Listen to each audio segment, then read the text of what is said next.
किया जा रहा है, जिसके अंतर्गत राज्य स्तरीय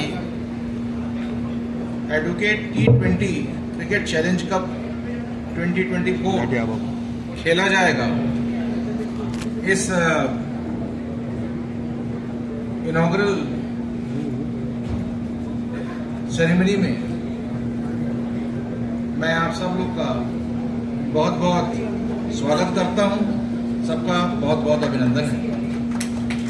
मंच पर उपस्थित मेरे भ्राता न्यायाधीश माननीय श्री चंद्रशेखर साहब, माननीय श्री पुष्पेंद्र भाटी जी, माननीय श्री दिनेश मेहता जी, माननीय श्री विनीत माथुर जी, मेरे अन्य भ्राता न्यायाधीशगण, माननीय श्री पुरोहित साहब, माननीय श्री व्यास साहब, माननीय श्री फजन साहब, माननीय श्री लक्ष्मण साहब, माननीय श्री माथुर साहब, मंच पर उपस्थित राजस्थान हाईकोर्ट एडवोकेट एसोसिएशन के अध्यक्ष श्री रत्नाराम जी Dholiya, Rajasthan high court lawyers association के अध्यक्ष श्री आनंद पुरोहित जी, बार काउंसिल के वाइस चेयरमैन श्री देवेंद्र सिंह मैलाना जी, इस क्रिकेट आयोजन के कन्वीनर श्री घोगड़ा जी, इस कार्यक्रम में उपस्थित ऊर्जावान, उत्साही और खेल पसंद अधिवक्तागण, भाइयों बहनों, आज के इस कार्यक्रम का और आने वाले समय में जो राज्य स्तरीय T20 क्रिकेट टूर्नामेंट के आयोजन का जो संदर्भ है, मेरे विचार से कई कारणों से बड़ा ही महत्वपूर्ण है। और यही कारण था जब तोले जी ने मुझे बताया, मुझे आज वैसे तो जाना था, रात दिन में जाना था मुझे, लेकिन मैंने अपना कार्यक्रम बदल दिया और कहा कि अब रात में जाएंगे। पहले इस कार्यक्रम को यहाँ पर आप लोग के बीच रहकर, आप सब लोग के सानिध्य में रहकर, और फिर उसके बाद ही यहाँ से जाएंगे। मैं समझता हूँ कि इस कार्यक्रम का जो एक महत्व है, मात्र ये है कि हम कोई क्रिकेट या कोई खेल का आयोजन कर रहे हैं, यही इसका महत्व नहीं है। मेरे बहुत सारे पूर्व वक्ताओं ने कहा, और क्रिकेट या कोई भी एक स्पोर्ट्स है, गेम्स हैं, उससे निश्चित रूप से एक स्वस्थ शरीर और मनोरंजन भी साथ में होता है, तो ये करना बहुत अच्छी बात है। लेकिन महत्वपूर्ण बात यह है कि तोलिया जी ने और उनकी पूरी टीम ने इस क्रिकेट का आयोजन एक ऐसे युवा अधिवक्ता जो हमारे बीच नहीं रही, उनकी स्मृति में किया है, जो बहुत कम समय में एक अच्छे अधिवक्ता के रूप में उन्होंने प्रसिद्धि हासिल की, कुशल नेतृत्व का भी परिचय दिया, लेकिन ईश्वर ने उन्हें बहुत ही कम समय में हमसे दूर कर दिया।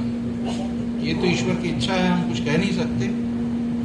परंतु डॉक्टर स्वाति भाटी का जो जीवन परिचय यहाँ पर मुझे पहले भी जब मुझे पता लगा, तो मुझे यह एहसास हुआ कि इस बार ने, अधिवक्ताओं ने और पूरे न्यायिक परिवार ने एक बहुत ही उदीयमान और एक बहुत प्रतिभावान अधिवक्ता को अल्प समय में ही खो दिया। और आज उनकी स्मृति में ये क्रिकेट मैच का जो सीरीज टूर्नामेंट खेला जा रहा है, ये इस बात का परिचायक है कि उन्होंने कितने कम समय में ही अपने आप को एक प्रेरणा का स्रोत बना लिया। आज उनकी स्मृति में हम एक टूर्नामेंट करने जा रहे हैं, और ये मैं समझता हूँ बार की तरफ से ये बहुत ही अभिनव, बहुत अच्छा प्रयास है। इसके लिए मैं तोलिया जी को और उनकी पूरी टीम को बहुत बहुत बधाई देता हूँ।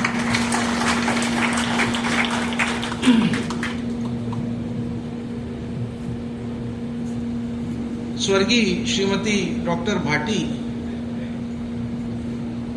की स्मृति में क्रिकेट टूर्नामेंट का आयोजन और भी महत्वपूर्ण है, क्योंकि मैं समझता हूं जिस वक्त उन्होंने अधिवक्ता का व्यवसाय स्वीकार किया और जब इस व्यवसाय में आई, वो उस समय धीरे धीरे महिलाओं का अधिवक्ता व्यवसाय में आना शुरू हो रहा था। आज भी महिलाओं का अधिवक्ता व्यवसाय में, विधि व्यवसाय में अपना पैर जमाना आसान नहीं है। उनके लिए बहुत सारी चुनौतियां हैं। हम आप सब देखते हैं, महिलाएं मूल रूप से मल्टीटास्कर होती हैं। उनको आज कहने को तो हम सब बोलते हैं कि उनको समान अवसर है, चाहे वो अधिवक्ता का व्यवसाय करना चाहें, चाहे वो डॉक्टरी का व्यवसाय करना चाहें या किसी नौकरी में आना चाहें। हमारे बहुत सारे जो न्यायिक अधिकारी हैं वो महिलाएं हैं। लेकिन सच बात यह है कि व्यवसाय में आने के बाद भी उनको ज़बरदस्त चुनौतियों का सामना करना पड़ता है, क्योंकि उनको अपना घर परिवार भी देखना है। घर में सभी की अपेक्षा, उम्मीद उनसे ही रहती है कि आप कहीं कुछ भी काम करके आइए, लेकिन फिर बाकी घर की जितनी जिम्मेदारियां हैं आप निभाइए। समाज में उनसे जो एक अपेक्षा की जाती है सामाजिकता की, वो भी उनको पूरी करनी पड़ती है। साथ ही परिवार में जो उनके बच्चे हैं, उनकी परवरिश करना जो आसान काम नहीं है, वो भी उनको करना पड़ता है और उन सब के साथ वो अपना काम यहाँ पे करती हैं। तो मैं समझता हूँ कि हम पुरुषों से जो महिला अधिवक्ता हैं या महिला जजेस जो हमारे सामने खड़ी होती हैं, तो वो अपनी चार हिस्सों में से 3 शक्तियाँ तो कहीं और लगा के चलती हैं। एक ही शक्ति में हम लोग के बराबर हो जाती हैं अपनी चौथाई शक्ति से। तो आज एक हमारी जो पूर्व अधिवक्ता थी, नहीं रही, स्वर्गीय स्वाति भाटी, उनकी स्मृति में, उनकी मेमोरी में उन्होंने आपने किया है, ये बहुत ही सराहनीय काम है। इसके मैं आपको बहुत बधाई देता हूँ। साथियों, मैंने आपको ये बताना चाहूँगा कि जब हम लोगों ने प्लेटिनम जुबली सेलिब्रेशन की शुरुआत की 2023 अक्टूबर में इनॉग्रल कार्यक्रम के साथ, तो आप लोगों को याद होगा कि हमने बिल्कुल शुरुआती दौर में अधिवक्ताओं के साथ जयपुर और जोधपुर दोनों हम लोगों ने क्रिकेट टूर्नामेंट का आयोजन किया। बहुत सारे लोगों ने बोला कि आप क्रिकेट टूर्नामेंट का इससे क्या, तो हमने कहा कि देखिए, इस क्रिकेट टूर्नामेंट से हम जो संदेश देना चाह रहे हैं वो संदेश है सॉलिडेरिटी का और यूनिटी का। अधिवक्ताओं के बीच, बार और बेंच के बीच के समन्वय को दिखाने वाला मैच है हमारा ये। और क्रिकेट के माध्यम से इस स्पोर्ट्स